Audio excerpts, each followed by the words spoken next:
Assalamualaikum warahmatullahi wabarakatuh.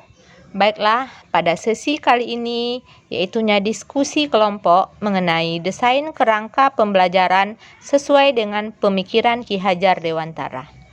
Kami dari kelompok 3 akan memperkenalkan diri yang beranggotakan 4 orang. Yang pertama, Bapak Zulpardi, yang kedua, Bapak Aprizal Putra, yang ketiga, Ibu Resnawita, dan saya sendiri, Nofrika Yulianti. Adapun yang menjadi fasilitator kami adalah Bapak Sugiono dan pendamping praktik Ibu Lili Suryati. Yang pertama, hal-hal positif yang telah dipelajari dari pemikiran Ki Hajar Dewantara yang juga dilihat dari budaya yang ada di daerah kami. Pertama, pendidikan itu adalah tuntunan agar anak menjadi bijaksana. Pendidikan hendaknya memerdekakan anak atau memberikan kebebasan anak di dalam belajar. Pendidikan harus memahami kodrat anak, potensi, bakat, dan minat anak-anak.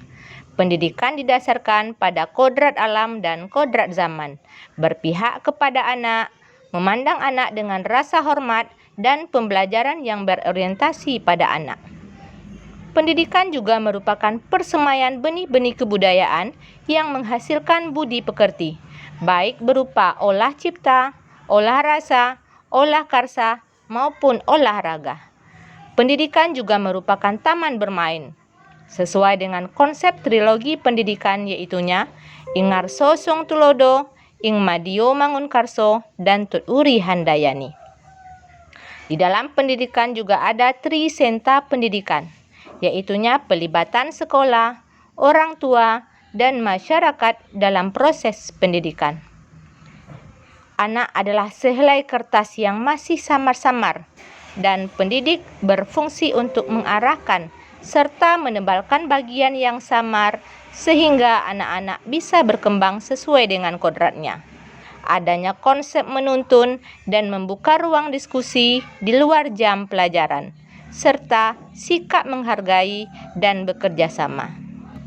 Berdasarkan 6 profil pelajar Pancasila, maka kelompok kami memilih yang akan diterapkan di sekolah kami adalah gotong royong. Dan untuk selanjutnya akan lebih dijelaskan oleh Ibu Resnawita.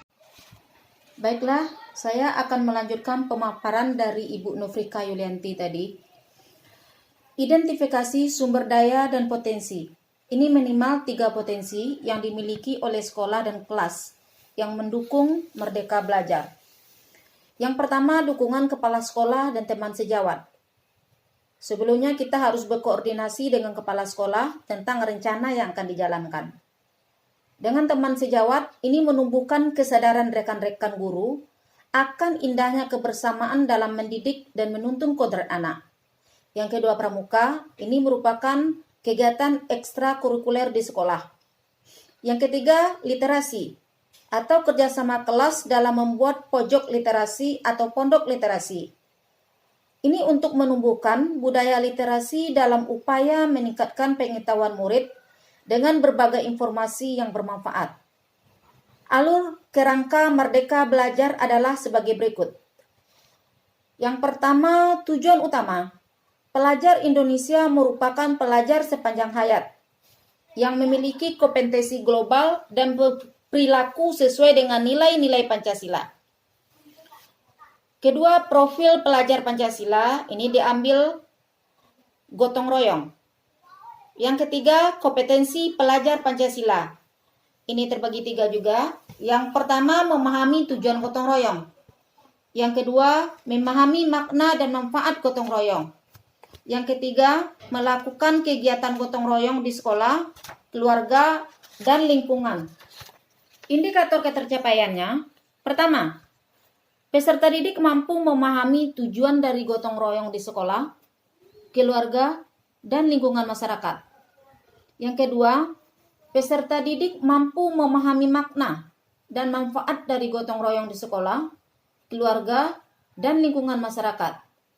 Yang ketiga, peserta didik mampu mengimplementasikan gotong royong di sekolah, keluarga, dan lingkungan masyarakat. Selanjutnya akan dilanjutkan oleh rekan saya yaitu Bapak Zulpardi. Baiklah, saya akan melanjutkan pemaparan dari Ibu Resnawita tadi. Selanjutnya adalah elaborasi hingga pelaksanaan konkret di sekolah dan kelas Anda. Kemudian, apa yang akan dilakukan untuk mencapai profil pelajar Pancasila yang dipilih? Yang dilakukan adalah dengan mengembangkan budaya gotong royong di lingkungan sekolah, keluarga, dan masyarakat. Memberikan refleksi setelah melakukan kegiatan gotong royong berdasarkan pengamatan dan cross-check cerita dari peserta didik. Menceritakan pengalamannya tentang kebinekaan yang pernah dialami oleh peserta didik. Kemudian selanjutnya, mengapa memilih profil pelajar Pancasila yang dipilih?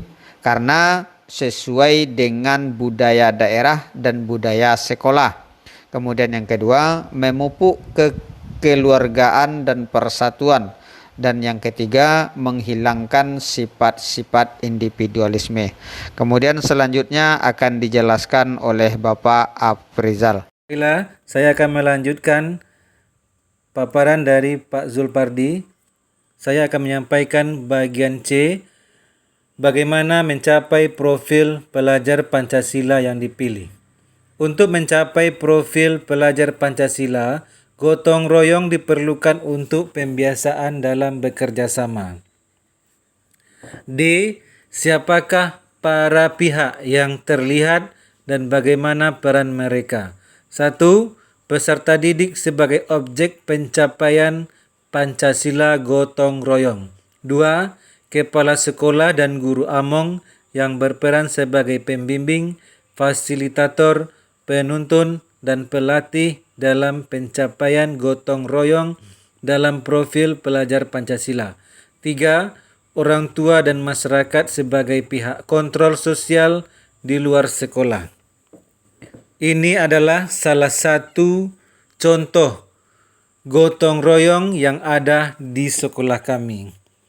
Itulah paparan dari kelompok 3 tentang profil pelajar Pancasila. Salah satunya yang kami ambil adalah gotong royong. Dan kami ucapkan wassalamualaikum warahmatullahi wabarakatuh.